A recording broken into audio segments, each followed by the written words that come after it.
오늘도 뜨거운 이슈 시원하게 풀어보겠습니다. 킹스맨 김수민 시사평론가 나오셨습니다. 안녕하십니까? 네, 반갑습니다.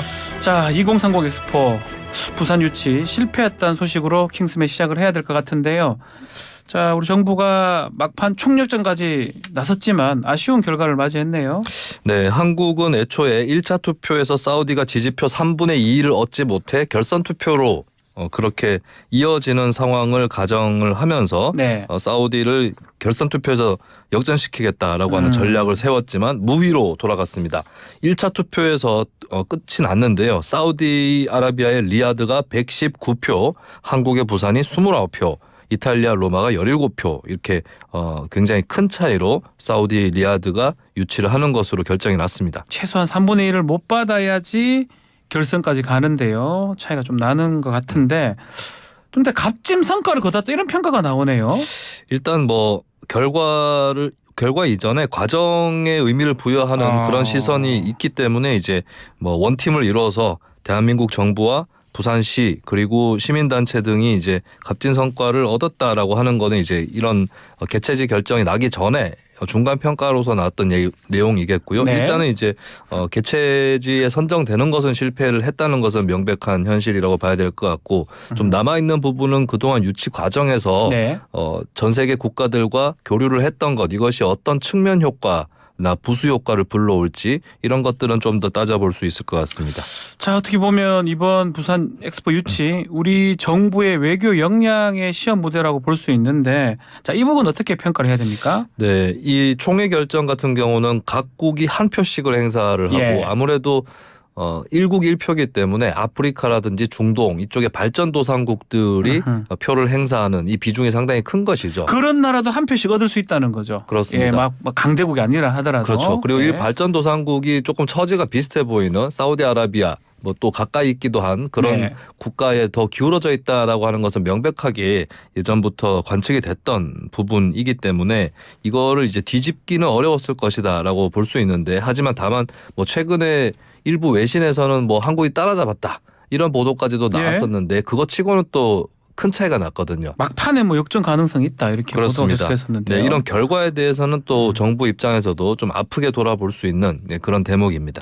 자, 엑스포 유치 실패 이게 좀 쉽진 않아 보이는데 이게 앞으로 뭐 정치권이나 총선에도 영향을 미칠까요? 네, 정부나 부산시나 사실 수장이 다 국민의힘 예. 소속이죠. 그래서 엑스포 유치에 따른 내년 총선에 대한 효과를 기대하지 않았을 수는 없었을 겁니다. 특히 이제 부산, 울산, 경남 지역 이 파급력이 있을 수 있고 또 사실 이 지역들이 국민의힘이 여당일 때에 네. 좀 야당 지지세가 올라가는 그런 경향이 있었거든요. 네. 그런 의미에서는 지역 자체가 그렇다는 거죠. 그렇습니다. 네. 그러니까 지난 총선 같은 경우는 민주당이 여당이었기 때문에 반대로 국민의힘 의석이 조금 더 늘어나는 그런 결과였지만 이번에는 반대일 수 있기 때문에 정부 여당 입장에서는 좀 긴장을 할 수밖에 없는 그런 지역이 되겠고요. 예. 근데 다만 이제 선거까지 한 4개월 넘게 남아있기 때문에 워낙에 그 사이에도 변수가 많을 거라서 엑스포가 최종적으로 총선에 어떤 변수가 될지는 좀 미지수일 수도 있겠습니다.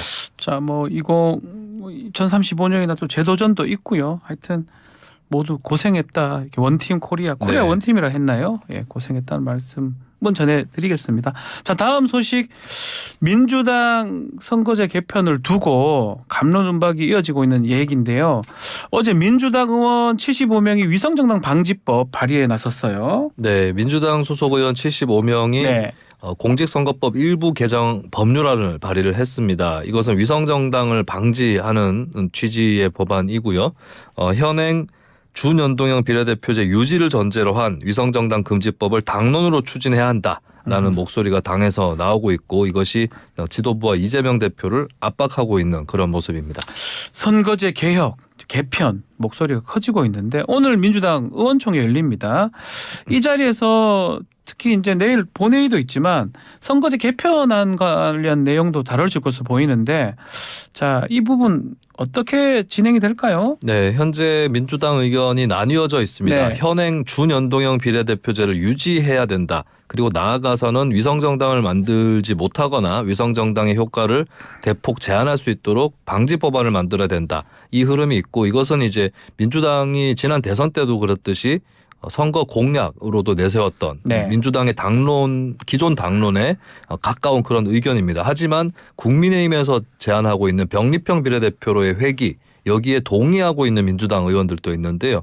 특히 이제 병립형으로 회귀하는 것이 당의 의석이라든지 확보에 더 도움이 되기 때문에 병립형으로 돌아가야 된다. 그리고 병립형으로 돌아가야 위성 정당도 더 확실하게 방지할 수 있다. 이런 목소리도 한편으로 있는데 이 두 가지 목소리는 사실 굉장히 상반된 그런 내용이라서 의원총회에서 민주당 안에 의견의 차이 어떻게 드러날지 또 관건이 되고 있습니다.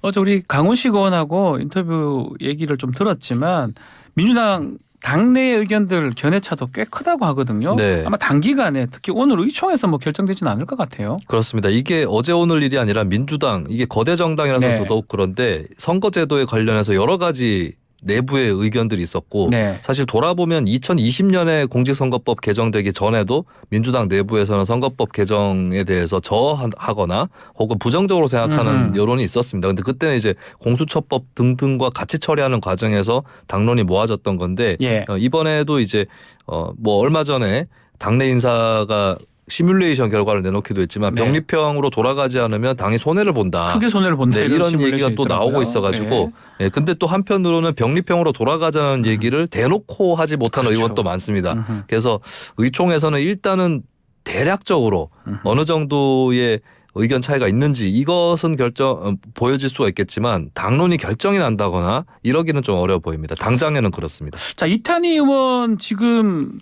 위성정당 방지법 제정으로 호소하면서 어제죠.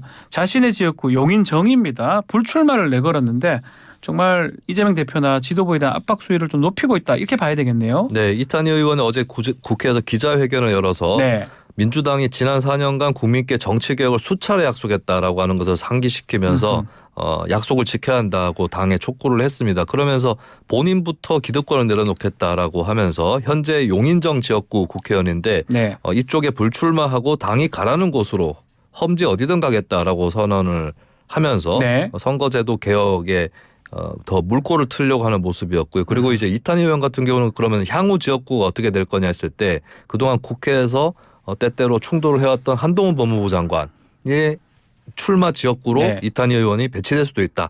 벌써부터 이런 설도 나오고 있습니다. 자, 이제 이재명 대표라든지 민주당 지도부 입장이 이제 궁금한데 이게 원칙하고 실리 놓고 지금 고민에 빠질 것 같아요.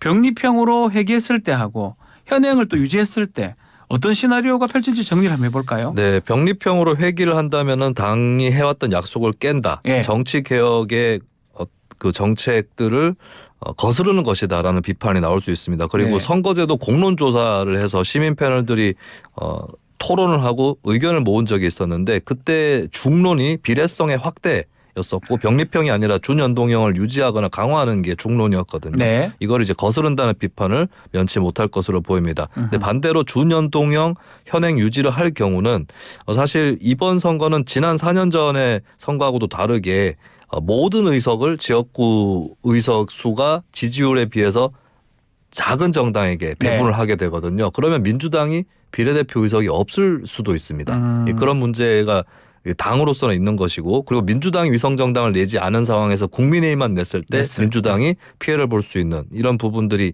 또 있는 것이기 때문에 상당히 양갈래길에서 고심을 하고 있는 그런 상황이죠. 자, 한편 어제 민주당 지난번에 철회했던 이동관 방통위원장 또 손준성, 이정석 검사에 대한 탄핵소추안 발의를 했습니다. 네. 일단 이번 탄핵안은 오는 30일 예. 본회의를 열어서 보고를 하게 되고요. 탄핵안은 24시간 이후 72시간 이내 표결에 붙여집니다. 그렇다면 12월 1일 본회의를 열어서 이 탄핵안을 또 처리를 하는 그런 일정을 민주당은 잡아놓고 있습니다. 하지만 국민의힘에서는 이번 본회의는 내년도 예산안 처리를 목적으로 잡아놓은 것이기 때문에 이런 탄핵안 처리와 같은 정치적 목적이 강한 법안 그 안건에 응할 수 없다라고 하는 강경한 입장을 유지하고 있습니다. 또 지난 본회의에서 처리된 노란봉투법 관련해서 윤석열 대통령 거부권 행사할 것으로 전망을 했는데 일단 유예가 됐습니다. 이게 신중한 모습으로 봐야 되겠죠? 네, 이 국회가 법안을 의결을 할 경우는 이송되고 나서 정부로 이송되고 나서 15일 이내에 정부가 공포를 하든지 아니면 정부가 공포를 안 해서 국회에서 의장 명의로 공포를 하든지 아니면 대통령의 법안 거부권을 행사하든지 이 갈래의 길들이 있는데 이 법안들은 대통령의 법안 거부권 행사를 할 가능성이 상당히 높다고 그렇게 전망이 됐었죠. 근데 일단 보통 이제 화요일에 국무회의가 열리고 그렇다면 어제인 11월 28일 국무회의가 열렸는데 이때 거부권 행사를 밝히지 않겠는가라고 했는데 그렇진 않았습니다. 그래서 근데 15일 이내 처리를 해야 되기 때문에 12월 2일 이전까지는 대통령 거부권 행사 여부를 판단을 해서 발표를 해야 되거든요. 근데 일단은 미뤄졌다. 하지만 이번 주 안으로는 이 결과가 나올 것이다 이렇게 볼 수 있겠고 일단 미뤄진 이유로는 글쎄 이 시점을 보면 아무래도 엑스포 발표라든지 이런 것들을 앞두고 있었기 때문에 거부권 행사하면 국내 정치권에 또 후폭풍이 있을 수 있는 일이잖아요. 그래서 그런 것들을 조금 늦춘 것이 아닌가 이렇게 또 관측이 됩니다. 자, 마지막 정치권 관련 재판 소식도 좀 다뤄보겠습니다. 먼저 대장동 의혹 관련된 첫 판결 30일에 나오는데요. 이게 불법 선거자금 또 뇌물 등을 받은 혐의로 재판에 넘겨진 김용전 민주연구원 부원장 1심 판결인데요.